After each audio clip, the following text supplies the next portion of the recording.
Assalamualaikum warahmatullahi wabarakatuh. Kami dari kelompok 1 akan mempresentasikan tugas dari ruang kolaborasi topik 1, yaitu perjalanan pendidikan nasional. Sebelum memulai membahas materi ini, saya akan memperkenalkan anggota kelompok kami terlebih dahulu, yaitu Arvika Mayasari, Dena Suwardeni, Liza Malvina Ubad, Rizkia, Safira Kamila, dan Tommy Mandala Putra. Ada beberapa pertanyaan penting yang akan kami bahas dalam presentasi ini, yaitu pertama, apa praktik pendidikan saat ini yang membelenggu kemerdekaan peserta didik dalam belajar dengan melihat perjalanan pendidikan nasional sebelum kemerdekaan dan sesudah kemerdekaan? Yang kedua, adakah model-model pendidikan saat ini yang Anda lihat dapat melepaskan belenggu yang belum memerdekakan peserta didik? Kemudian yang ketiga, apa yang Anda tawarkan sebagai model pendidikan yang dapat melepaskan belenggu dan memerdekakan peserta didik? Untuk menjawab pertanyaan pertama tentang praktik apa yang membelenggu kemerdekaan peserta didik dalam belajar pada masa sebelum kemerdekaan dan sesudah kemerdekaan, hasil diskusi kami adalah 1. Pada masa sebelum kemerdekaan, tidak adanya akses pada pendidikan. Pada saat penjajahan, akses untuk belajar sangat terbatas, bahkan hampir tidak ada. Hal ini disebabkan oleh penjajah yang sengaja membatasi akses pendidikan untuk rakyat Indonesia demi kepentingan bangsa mereka saat itu. Ini menjadi salah satu bentuk belenggu kemerdekaan belajar bagi peserta didik saat itu.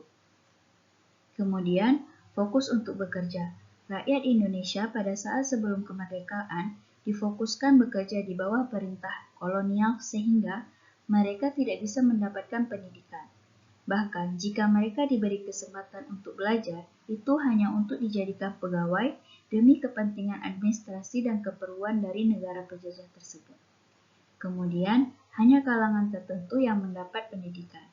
Hanya kalangan kecil seperti kalangan-kalangan atas bangsawan saja yang dapat kesempatan untuk mengenyam pendidikan, sementara rakyat biasa tidak diberikan informasi maupun fasilitas untuk belajar.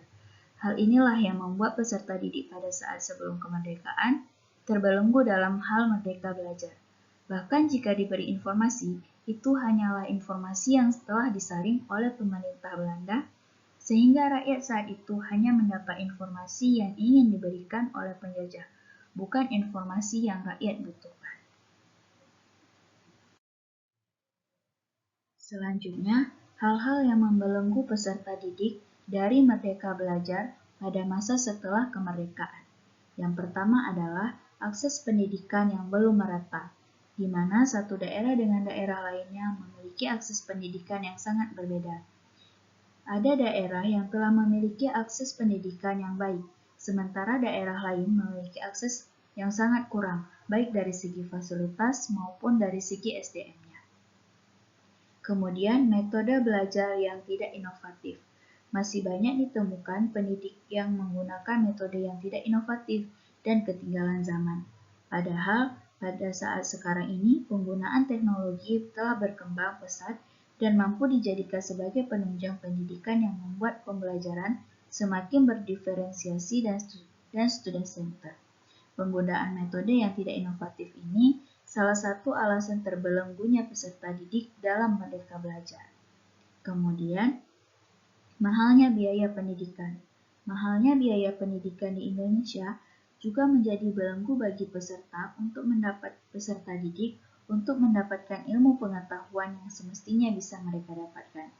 Meskipun ada beberapa sekolah seperti sekolah negeri yang menggratiskan biaya pendidikan, namun tetap saja memberatkan pada beberapa aspek, seperti kelengkapan sekolah, biaya ekstrakurikuler, dan lain-lain yang harus ditanggung peserta didik itu sendiri. Kemudian, standar sekolah yang tidak sama. Ketidaksamaan standar sekolah membuat peserta didik tidak mendapatkan ilmu pengetahuan yang sama yang harusnya dimiliki oleh anak-anak seusia mereka. Selanjutnya, kita akan membahas pendidikan saat ini. Model pendidikan saat ini yang pertama adalah pemerintah telah berupaya menggratiskan pendidikan. Sebagaimana kita tahu bahwa saat ini pemerintah telah mengupayakan menggratiskan biaya pendidikan selama 12 tahun untuk memberi akses atau kemudahan untuk seluruh peserta didik dalam mengenyam pendidikan. Kemudian, sebagian sekolah sudah menerapkan model belajar yang terkini. Saat ini, banyak sekolah yang telah menerapkan, memfasilitasi, serta merekrut pendidik yang dapat mengajar dengan model pembelajaran yang inovatif, kreatif, serta berpusat pada peserta didik. Hal ini diharapkan mampu meningkatkan kualitas peserta didik untuk menghadapi tantangan global di masa depan. Kemudian, sebagian guru telah mencoba metode belajar yang menarik. Guru-guru pada saat ini telah mencoba banyak metode menarik yang mereka dapatkan dari pelatihan dan pengalaman mengajar mereka, sehingga membuat pembelajaran berdiferensiasi dan menarik hingga ini bisa melepas belenggu dari peserta didik dan dapat belajar secara merdeka. Yang terakhir, siswa dapat memperoleh informasi secara bebas. Pemerintah telah berupaya untuk memperluas akses informasi dan pengetahuan bagi siswa melalui berbagai inisiatif dan program, misalnya melalui pengembangan teknologi dan internet di sekolah, memperluas akses siswa terhadap sumber daya pembelajaran daring, dan mempromosikan literasi digital. Baik, sekian pemaparan dari saya, kemudian akan dilanjutkan oleh teman saya berikutnya. Terima kasih. Nah, setelah menyaksikan hal yang membelenggu siswa, baik setelah maupun sebelum kemerdekaan, kemudian model pendidikan saat ini, kami menawarkan beberapa hal yang menurut kami bisa dijadikan sebagai atau membantu proses pembelajaran yang dapat memerdekakan peserta didik. Nah, yang pertama adalah menempatkan guru sesuai dengan tingkat kemampuannya. Nah, sebelum guru-guru ditempatkan, pemerintah dapat menguji kompetensi dari guru tersebut. Nah, kemudian tempatkan guru tersebut sesuai dengan kemampuannya. Karena kenapa?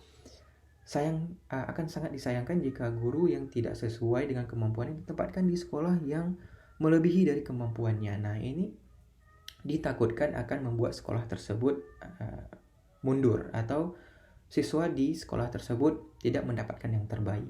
Ya, itu yang harus dihindari, ya. Kemudian yang kedua adalah memberi peserta didik kesempatan bersekolah di tempat lain. Nah, bagaimana ini? Maksudnya adalah kalau di program-program yang saat ini ya, ada yang namanya pertukaran pelajar. Nah, ini mungkin agak sedikit luas, tapi tidak ada salahnya peserta didik di sekolah A diberikan kesempatan untuk bersekolah di sekolah B untuk melihat bagaimana perbedaan atau melihat mengobservasi persamaan dari yang mereka dapatkan di sekolah asal dan di sekolah tujuan. Nah, dari sini mereka mendapatkan, oh ini sekolah saya seperti ini, oh sekolah mereka seperti ini. Nah, dari situ mereka mendapatkan wawasan atau terbukanya pikiran mereka, ya. Dan yang mana hal ini sudah saya alami sebelumnya, ya. Tapi saya tidak melihat melihat progres ini atau melihat program ini dijalankan di sekolah-sekolah saat ini, ya. Oke, kemudian kami juga menawarkan guru mengakomodasi informasi yang didapat peserta didik. Nah, informasi yang didapatkan tidak serta-merta diambil. Nah, siswa atau guru mengajarkan siswa bagaimana caranya menyaring informasi. Nah, karena kita tidak bisa pungkiri karena terbebasnya informasi yang didapat oleh siswa, maka akan ada informasi-informasi yang tidak jelas sumbernya. Dan jika ada sumber yang jelas, maka berikan siswa atau ajari siswa atau peserta didik bagaimana cara mengakui bahwa informasi yang didapat itu adalah benar. Nah, dengan cara apa? Mengutip, ya, tidak plagiat dari informasi tersebut. Kemudian yang terakhir adalah mengutamakan peserta didik. Nah, ini Tujuan dari pendidikan sendiri adalah mencerdaskan generasi penerus kita. Nah, otomatis metode pendidikan, model pendidikan, kurikulum, semuanya itu harus mengutamakan peserta didik. Karena kenapa? Target dari pendidikan itu sendiri adalah peserta didik. Jadi, kita harus menggunakan atau kita harus berlandaskan dari peserta didik itu sendiri. Utamakan mereka dalam mencari materi, menentukan kurikulum, dan sebagainya. Oke, itu saja model pendidikan menurut kami yang dapat memerdekakan peserta didik. Nah, berikut adalah sumber-sumber yang kami adaptasikan ke dalam makalah atau ke dalam presentasi kami. Oke, baiklah, demikian presentasi dari kami. Terima kasih sudah menyaksikan dari awal hingga akhir. Jika ada kritikan mohon diberikan. Kami ucapkan Assalamualaikum warahmatullahi wabarakatuh. Sampai jumpa di presentasi selanjutnya.